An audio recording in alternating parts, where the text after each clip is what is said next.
is JordanTower with JT News. Make sure you smash that like button, smash that subscribe button. Let's get right into the news. Well, Chrisean Rock gets Blueface face tattooed on her neck, covered with a rose. She said, yeah, F Blueface, had to find a new bae. They're just keeping these reality shows going because basically Blueface has a new show coming out where he's like Mr. Rogers or something, and you can win $1 million or something like that. I don't know. Then we got also, there's a rumor going around that Offset and Chrisean Rock slept together, and I guess that's why Cardi B's not messing with. I don't know. You know, it's like that's a rumor that's going around now. Jimmy Iovine, Suge Knight says that Jimmy Iovine convinced Tupac's mom to turn against Suge, and it strained their relationship after that. I mean, you know, you can only believe half of what's coming out of Suge Knight's mouth. Tupac's original back cover for the Machiavelli album resurfaces showing Diddy in a dress. I guess they wouldn't put it out. Jimmy Iovine wouldn't print this. I don't know.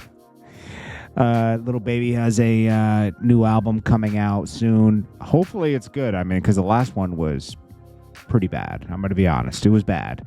We talked about that. If some people don't agree, it wasn't good. So he has to go back to the drawing board. Hopefully he can redeem himself in the next album. Everyone has a bad album in them, you know? So you get a second chance. Kodak Black did this. I guess this is old, right? He did this interview with this guy. Acts like he doesn't want to be there. Acts like he's on something. Kodak Black has too many yes men around him that are like letting him do stuff that could send him back to jail. And he's probably going to, unfortunately, he's probably going to end up back in jail because for some reason, he's always he's violating the terms of him being free right now. This is crazy. Young Miami has like a $17,000. What is this thing? It's like $17,000 a night suite that comes with like women and all this other stuff. People are calling it the freak off suite because of what Diddy's going through. This is the freak off suite. This is where the freak offs happen. $17,000. There's like a girl serving liquor. What is this? $17,000 a night for this suite. It's called the Fly Show. It's a freak off spot. That's what it is. Diddy was like, yo, fund this for me so I can have my freak offs. Then we got Honeycomb Brazy and Birdman. They drop an album called This Honeycomb Brazy's doing a lot better. He's doing a lot better than Finesse 2 Times right now. I'm going to be honest. He's like the new Gucci Man of the South. Blueface announced his new show. We talked about this. Rap Queens West. If Zeus is really milking, they got a couple front show leaders. We'll see if Zeus sticks around because it seems...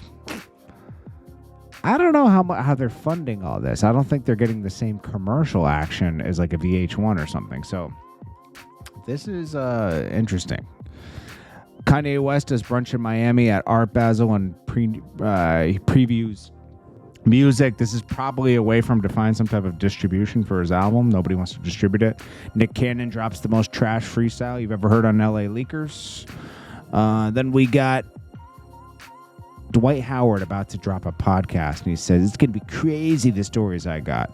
Well, after you're done telling your stories, you're just copying every other basketball player that has a podcast. We got enough basketball player podcasts. Go on up and smoke something like that and tell your stories, because, come on, we don't want a Dwight Howard podcast. I don't think people want that. And then on Art of Dialogue, Mark Curry's detailing the night Suge Knight smacked Diddy and Jermaine Dupri, and this is when Suge Knight's friend got killed, Jake, coming out the club. So supposedly Suge Knight went in this club that was Jermaine Dupri's like birthday celebration, smacked Jermaine Dupri for some reason. I didn't watch the whole thing. I summarized it. Smacked him. Jermaine Dupri left. Smacked Diddy.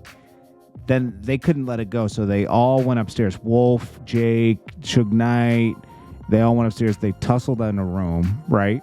Then Suge Knight and Diddy seem like they settled their differences. This is obviously before Pac and Biggie beef, right? And they come out, and then outside, Suge Knight's man, Jake, gets killed, even when everybody thinks everything's cool, because Suge and Diddy are walking together talking. Someone distracts everybody, shooting in the distance. Then another guy comes up behind and shoots the guy, Jake, and then wants to shoot Suge, but Suge grabs up Diddy and protects himself. And then everybody kind of scatters. Weird situation. It's almost like Diddy was a part of setting up that whole thing that happened that night. So that is why. So when Tupac had beef with Biggie, right? When he went to jail after being shot in the studio, right? Suge Knight wanted to get Pac probably because he had the same enemy, Bad Boy, so they teamed up and went against Bad Boy, and then you get 2 more rappers dead. It's sad. Anyways, this is Jordan Tower with JT News. Make sure you smash that like button, smash that subscribe button. I'll check you guys in the next one. Peace.